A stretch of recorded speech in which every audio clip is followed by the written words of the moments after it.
Near the border of Long Con and Phuoc Ton provinces, UH-1 helicopters slip into a landing zone with units of the 173rd Airborne Brigade to begin a search and destroy mission against the VC.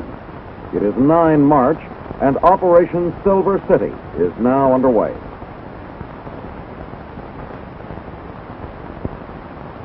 This team gives first priority to inflating its pneumatic assault boats, which it will use for river crossings and recon.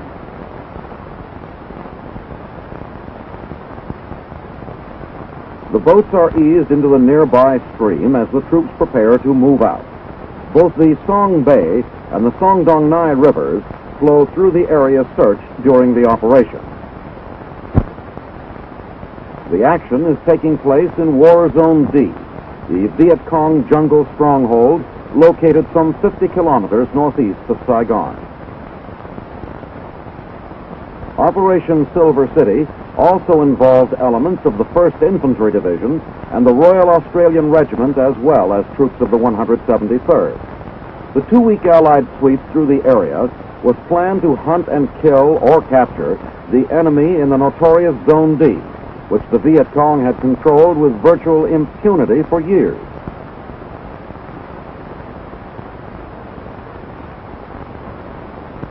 At another LZ in the area, Chinook helicopters bring in more units of the 173rd. 1/4-ton trucks will provide essential transportation within and between forward command posts.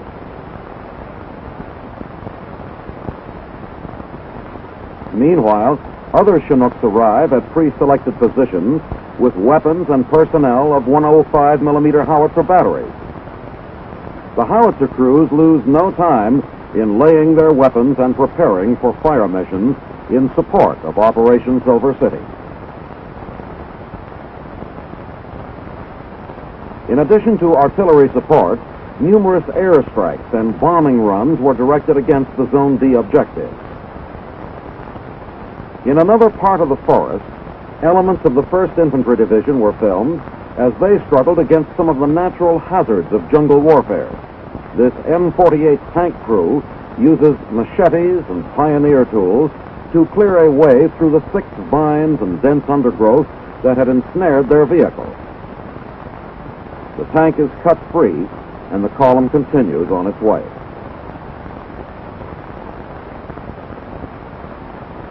It is now 4 days later, 13 March, and the Allies are pressing Operation Silver City into the heart of Zone D. But thus far, there has been little contact with the enemy. As the armor units proceed, they advance by echelon to provide flank security and avoid ambushes. Here, the demolished hood of a truck is checked for booby traps. About 25 meters off the route of advance, this unit of the 1st Infantry Division came upon a bombed-out VC base camp, which, seemingly, had included a fixed steel kitchen or hospital. The camp appeared to have been abandoned several weeks earlier. A nearby bunker is investigated and found deserted. Personnel sift through a few scattered papers left behind and keep those that might be of value to intelligence units. Then the unit starts forward again, but soon halts when it comes to another VC bunker. After a white phosphorus grenade is tossed into the bunker, it also is found to be empty. Another halt occurs when a VC grenade is found lying in the roadway. A demolition man places a charge of TNT alongside the guerrilla munition and destroys the grenade.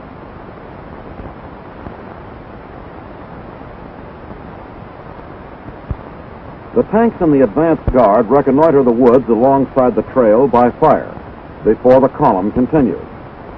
During the day, this unit made a 5-kilometer sweep through the area without contacting the enemy. On the 2 following days, another unit of the 1st Infantry Division was filmed as it conducted a sweep covering some 8 kilometers through the same general area. The sweep began at the unit's base camp some 14 kilometers southeast of Quoc Vinh and extended northeastward to the Song Bay River.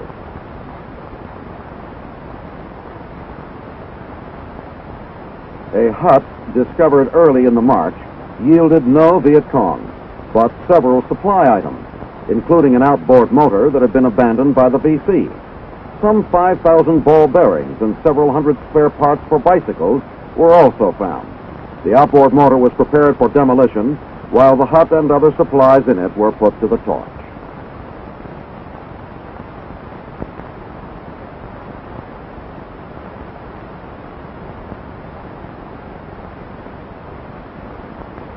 Some of the troops fill their canteens at a small stream, and then they forge ahead through the jungle.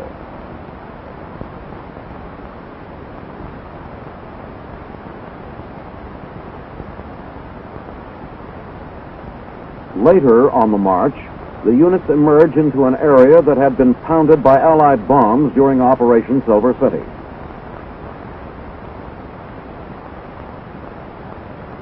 A rest break is called while unit leaders assess the damage to the area and check the location on their maps.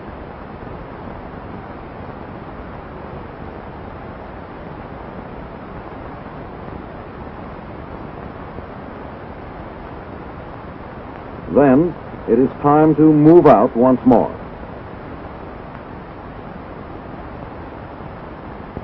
Late on the second day of the march, a smoke grenade is used to guide in a helicopter for a medical evacuation.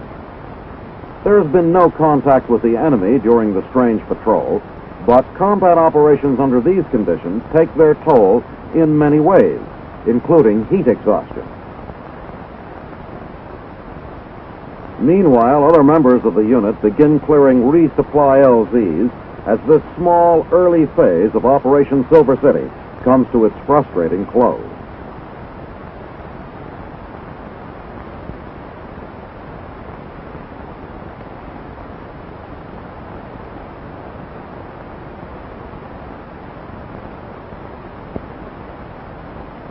At headquarters of the 1st Infantry Division near Dian, members of the Big Red One fall in as their commander for the past 2 years, Major General Jonathan O. Seaman, bids them farewell.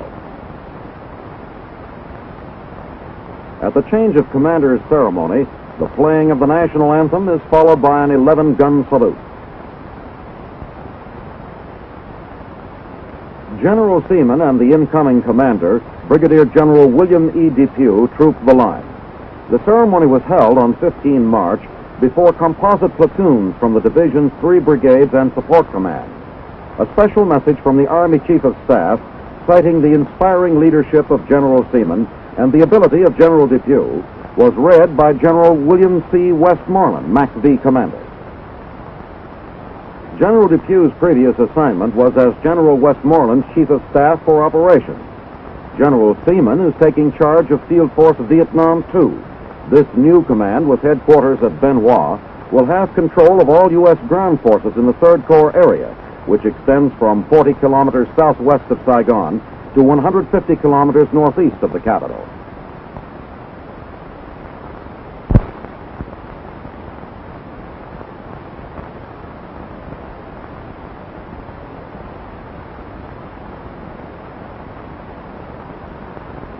Early in March, a shipment of bolts of material for clothing arrives in the port of Saigon for use by the MAC-V J4 Clothing Production Center. Trucks carry the heavy boxes of material to the warehouse complex where it is checked in and recorded. It is next delivered to the Clothing Production Center. The truck goes to a warehouse for unloading. This is the Vietnamese quartermaster area and is identified by the quartermaster insignia appearing at the base of the flagpole. The shipment from the United States is clearly marked as American aid. The unloading begins, utilizing modern material handling methods.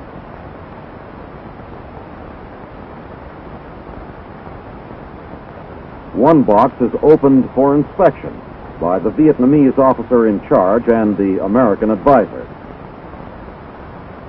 The cutting shop also employs modern methods of mass production. The many layers of material are stenciled on top to form guidelines for the cutter.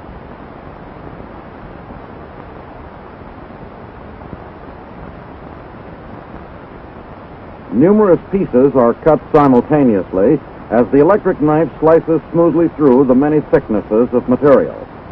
The identification number on top of each stack will tell the workers, who handle it later, exactly where it is designed to go.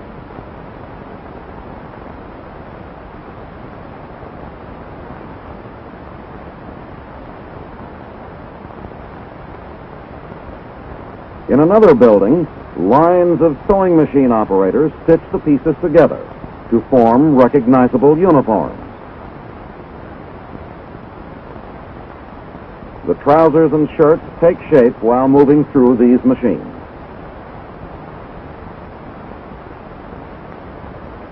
Field uniforms are the most used garment in the Vietnamese War, and the demand grows with the increase of troops.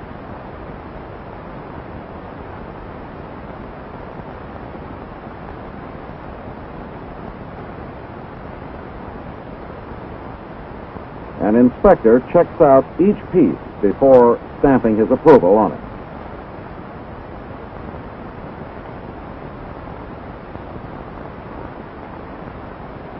In the finished product storage room, the bundles of clothing are placed in a baling press to be prepared for shipment.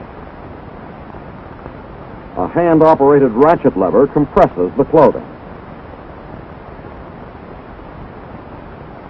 3 such balers can pack more than 6,000 uniforms a day.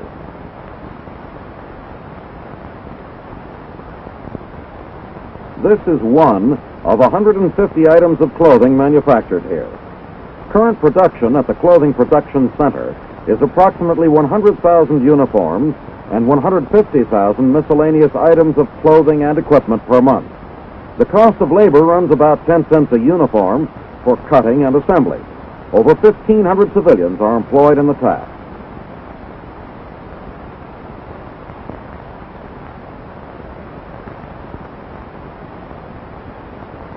Here are 24 different uniforms for Vietnamese men and women in the armed forces. Both summer and winter issue are represented here in uniforms manufactured by the Clothing Production Center in Saigon.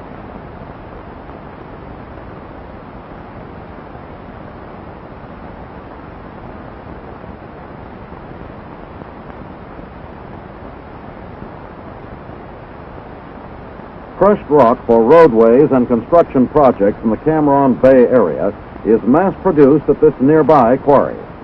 A tractor-mounted drill is used for the first step in the process. With this apparatus, engineers can bore holes 20 feet into the solid rock hillside. They will then place explosive charges in the holes and blast large boulders from the quarry. While this work is progressing, other members of the engineer unit use a bulldozer and a crane to clean up the product from an earlier blast. The crushed rock is loaded aboard waiting trucks for delivery.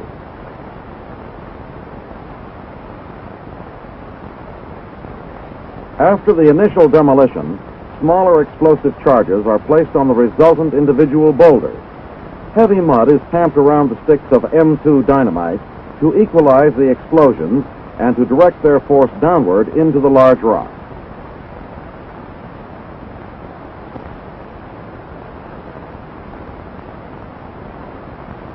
Next, the engineers pay out detonating cord from a reel and interconnect the mud-packed charges so that all of them can be touched off simultaneously from one blasting device. The det cord, which has an extremely high explosion rate of 2,000 feet per second, is itself set off by 2 blasting caps and an electric firing device.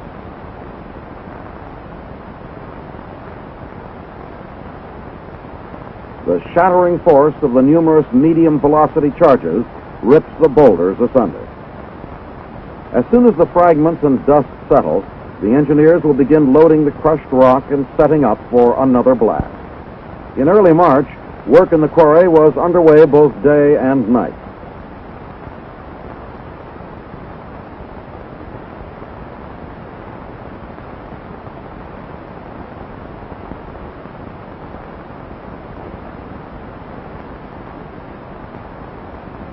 On 1 November 1965, the first bulldozer moved into this area near Phan Rang and began leveling the dry, cactus-dotted earth. 4 months later, in early March, a modern jet airfield is nearing operational status here, thanks largely to a new surfacing material known as AM2. The all-aluminum material, which is fast replacing the familiar PST runways of World War II and Korean vintage, comes in 12 by 2 and 6 by 2 foot mats. The extruded aluminum sections with a cellular interior structure can be rapidly interlocked to form a landing field that will support the largest transport plane. The work at Phan Rang is being performed by a U.S. Army Engineer Battalion, by more than 350 Vietnamese laborers, and by some 150 employees of a U.S. construction firm quartered nearby. At the same time, construction is underway on other facilities needed to support operations at a modern jet airfield. Here, a crane is used to unload pumps, pipes, and other plumbing equipment in the fuel storage area. When this activity was filmed on March 4th and 5th, large tanks for storing jet fuel were being started and completed daily. The Phan Rang airfield, located some 100 kilometers northeast of Saigon and about 30 kilometers southwest of Cam Ranh Bay, will be the 6th jet installation in South Vietnam. Its construction literally involved moving a mountain, more than 1 1/3 million cubic yards of earth. Phan Rang became operational in mid-March when a tactical fighter squadron of F-4 Phantoms arrived here from Holloman Air Force Base, New Mexico. Within 8 months, another 10,000-foot runway in concrete will be added, greatly increasing the field's capacity.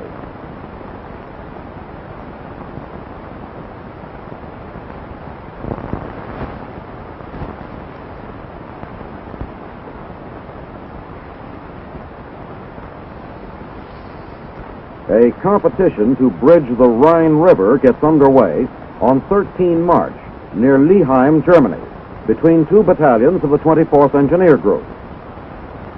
The first half of the contest involved assembling the rafts and getting them into the water. The second phase started as the engineer units, the 79th Battalion and the 293rd Battalion, began connecting the floating bridge units to span the river.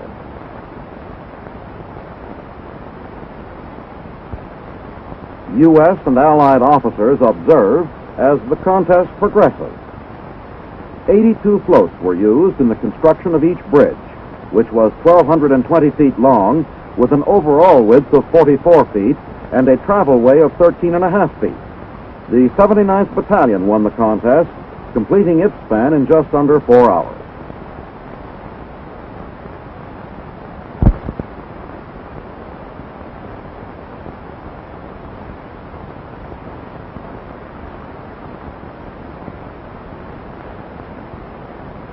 His Royal Highness, the Prince of Luxembourg, is patron to a military sports competition based at the Herrenberg Kaserne in Diekirch, Luxembourg. It is the 5th time the International Council of Military Sports, CISM, has held its meeting in this country. Posters for the competition on 20 February are seen everywhere in Diekirch. The day's race comes in the midst of formalities and festive events running from the 17th to the 22nd of February. The military athletes of 10 participating nations line up before the day's program begins. 3 lieutenants represent the United States in this competition. Only military men on active duty may compete.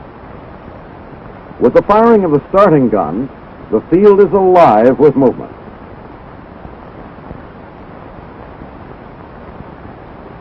Moments later, the men reach the foot of a hill and begin their climb on the run.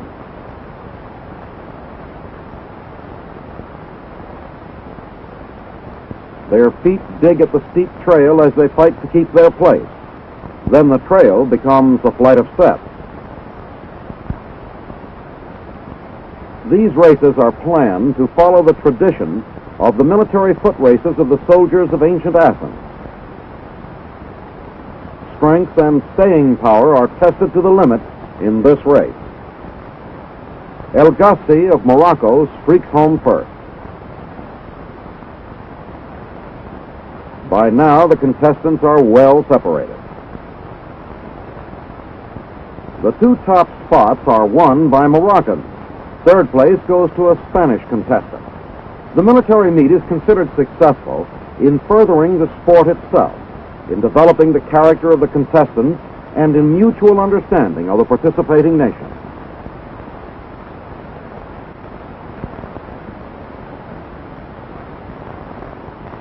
In the Alpine and Scandinavian countries, skiing is one of the most important military skills the soldier can master. Here in the Ahavisto Sports Center in beautiful Hämeenlinna, Finland, scene of past Olympic winter glories, the Council International du Sports Militaire, CISM, held its 11th annual Winter Ski Military Championship. 8 nations participated in the ski championships this year, and the United States of America was represented by its biathlon ski team from Fort Richardson, Alaska, headed by Captain Cleo Parker, Jr., and the American Alpine ski team, drawn mostly from the United States Army in Europe, headed by its skiing coach, Lieutenant Rick Hubbard. 1 minute past 9 on 10 March, the first contestant, an American, starts the military cross-country race. He is followed by an Italian contestant. The starting interval is 1 minute. At 9:17, contestant 17, an American, moves out. The course is tough, even for these military skiers.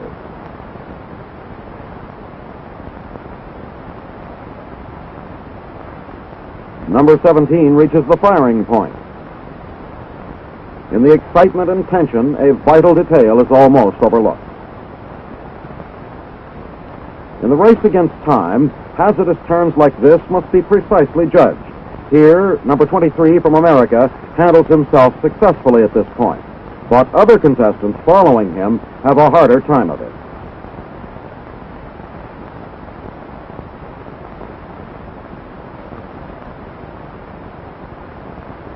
The finish line is reached in this closely contested international military event.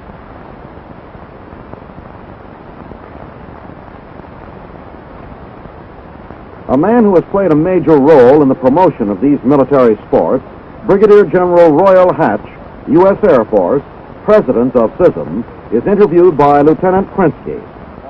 CISM, of course, has an academy which is devoted to research, developing the best methods, and perhaps passing it on to some of the countries that are not as fortunate as we are. It has proved successful in the study of boxing. We have had a clinic and developed ideas which may make the sport survive a little better. We put out a magazine in which some of the results of the CISM Academy are printed for technicians as well as for laymen. On 13 March, the military patrol race is held.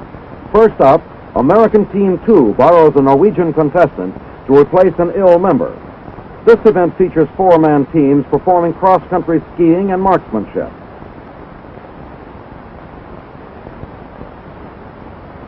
The lead-off team crosses a snow-covered bridge that is part of the course. Meanwhile, other teams continue to depart from the start line. Team 6 is American. An Italian team moves swiftly along the trail. A French team tries to gain on them. The first team reaches a firing point, well aware that their marksmanship is a vital part of the score. 8 countries are competing in this test of endurance and skill. At the finish line, the time of the teams is recorded. Later, it will be coordinated with the marksmanship records to determine the winners of the event. Colonel Robert Montando, Director of Special Services at the Adjutant General's office in Washington, was the senior American delegate to this year's CISM skiing competition. Here, Colonel Montando will present a plaque of appreciation to General Hanala, Commanding General of the Armored Brigade here at Hämeenlinna, who acted as our host for this 11th annual SISM ski competition. Colonel Montando. General Hanola, on behalf of the United States Armed Forces, it is my pleasure to present this little silver tray to you. It is given as a token of friendship and in sincere appreciation of the many fine arrangements that you have made and for the many courtesies that you have shown the United States team. Thank you very much, sir. Thank you very much for your kindness. And I hope that your team is enjoying its being here in Finland. It is, thank you sir, very and much. thank you very much.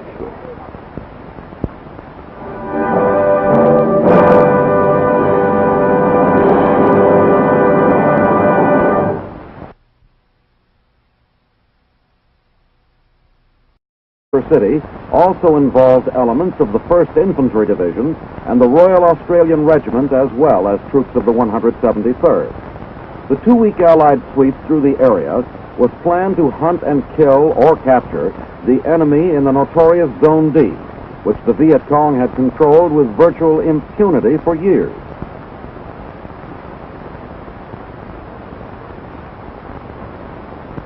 At another LZ in the area, Chinook helicopters bring in more units of the 173rd. 1/4-ton trucks will provide essential transportation within and between forward command posts.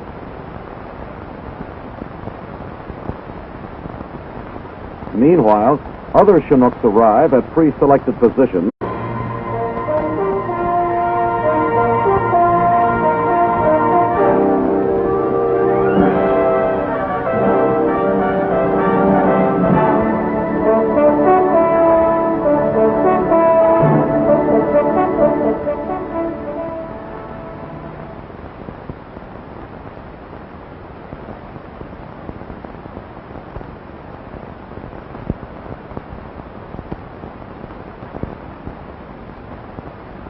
Near the border of Long Con and Hoak Ton provinces, UH-1 helicopters slip into a landing zone with units of the 173rd Airborne Brigade to begin a search and destroy mission against the VC.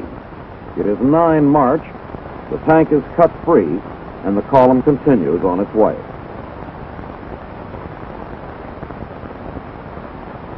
It is now 4 days later, 13 March. And the Allies are pressing Operation Silver City into the heart of Zone D. But thus far, there has been little contact with the enemy. As the armor units proceed, they advance by echelon to provide flank security and avoid ambushes. Here, the demolished hood of a truck is checked for booby traps.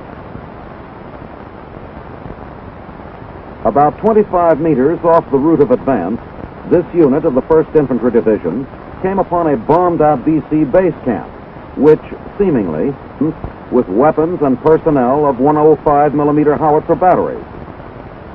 The howitzer crews lose no time in laying their weapons and preparing for fire missions in support of Operation Silver City. In addition to artillery support, numerous airstrikes and bombing runs were directed against the Zone D objective. In another part of the forest, elements of the 1st Infantry Division were filmed as they struggled against some of the natural hazards of jungle warfare. This M48 tank crew uses machetes and pioneer tools to clear a way through the thick vines and dense undergrowth that had ensnared their vehicle. And Operation Silver City is now underway.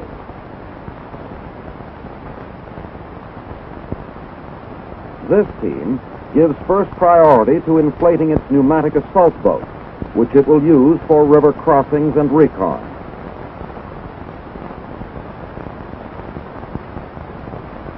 The boats are eased into the nearby stream as the troops prepare to move out. Both the Song Bay and the Songdong Nai rivers flow through the area searched during the operation. The action is taking place in War Zone D, the Viet Cong jungle stronghold located some 50 kilometers northeast of Saigon. Operation Silver